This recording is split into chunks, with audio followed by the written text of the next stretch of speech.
Hello student, मैं अंजू आज आपके समक्ष क्षितिज भाग 1 के गद्य खंड राहुल सांकृत्यायन द्वारा रचित पाठ लहसा की ओर के साथ प्रस्तुत हूँ।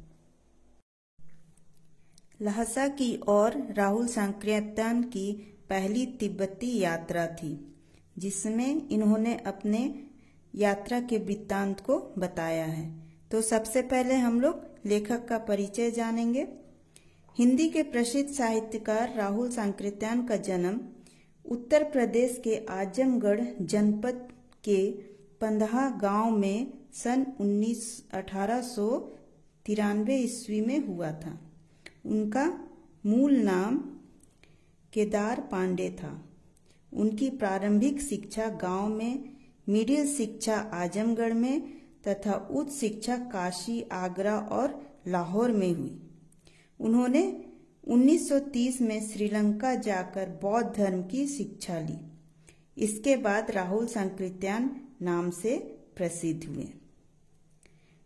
वे पाली, प्राकृत, अपभ्रंश, तिब्बती, चीनी, जापानी, रूसी सहित अनेक भाषाओं के ज्ञानी थे। उनके ज्ञान के आधार पर ही उन्हें महापंडित कहा जाता है। वे घुमक्कड़ प्रवृत्ति के व्यक्ति थे। उन्होंने संसार के अनेक देशों की यात्रा की।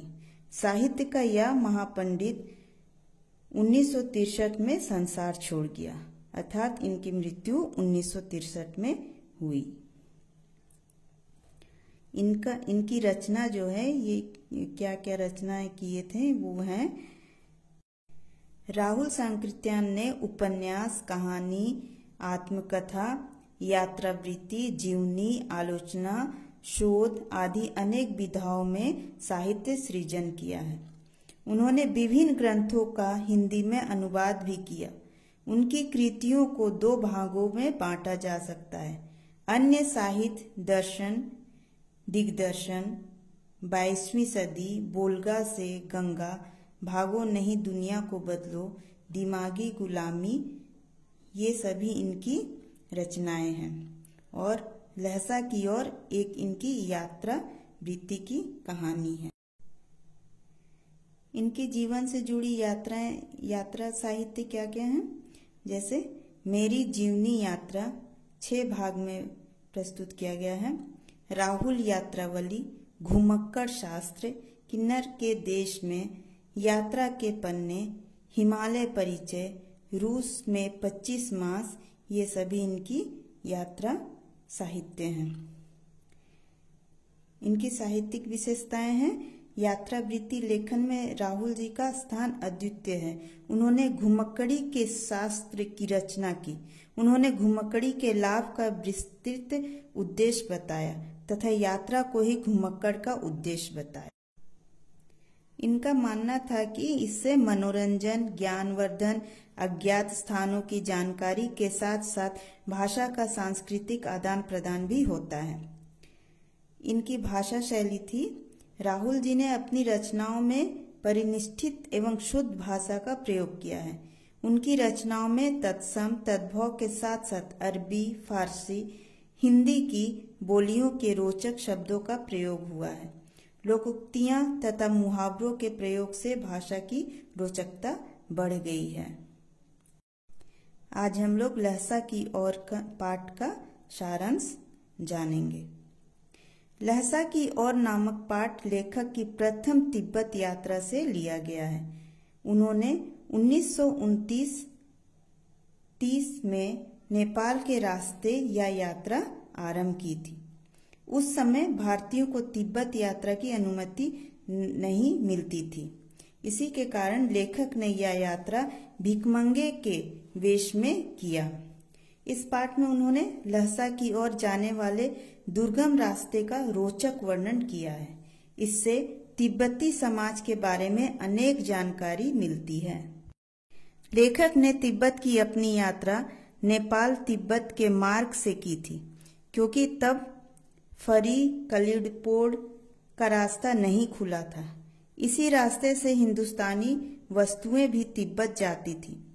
यह व्यापारिक तथा सैनिक रास्ता था। इस पर जगह जगह फौजी चौकियां और किले बने हैं जिनमें चीनी सेना रहती थी। कुछ किलों में किसानों ने अपना डेरा जमा लिया था। लेखक ऐसे ही परित्यक्त किले के पास चाय पीने के लिए रुके थे। तिब्बत में यात्रियों के लिए कुछ अच्छी बातें हैं तो कुछ तकलीफें भी। यहाँ जाति पाति, छुआछूत, पर्दा प्रथा जैसी कुप्रथा नहीं थी। लोग अपने घरों को खुला रखते हैं। यहाँ की बहुएं या उनकी सासें यात्रियों को या अपरिचितों को भी चाय बनाकर दे देती हैं। यदि यात्रियों को कुछ संदेह हो तो वे अपना चाय खुद भी बना सकते हैं।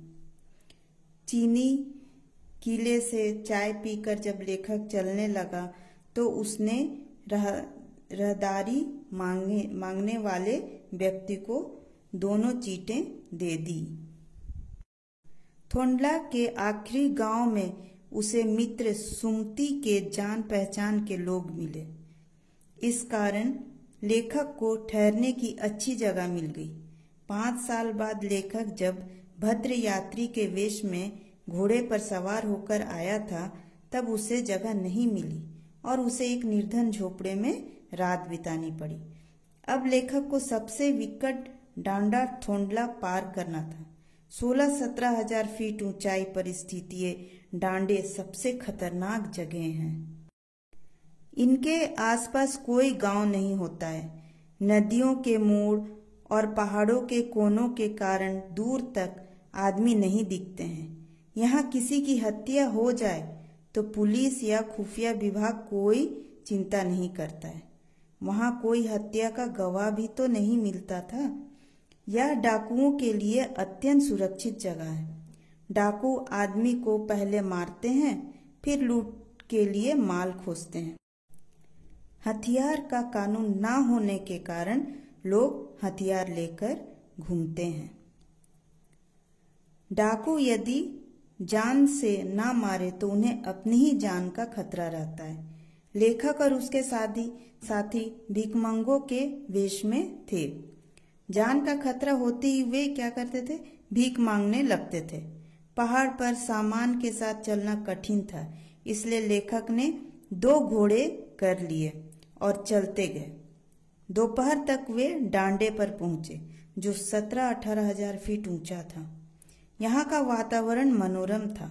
दोनों ओर पहाड़ थे। इनमें कुछ पर बर्फ थी तथा कुछ पर ना बर्फ थी ना हरियाली। सबसे ऊंचे स्थान पर देव स्थान था जिसे कपड़े तथा इंडियों से सजाया गया था। लेखक को अब उतराई की ओर चलना था। उसके साथ उसके 1-2 साथी और चल रहे थे, पर वे सब बिछुड़ गए क्योंकि लेखक का घोड़ा धीरे चलने लगा था। वह थक गया था। लेखक उन सबसे बहुत ही पीछे रह गए।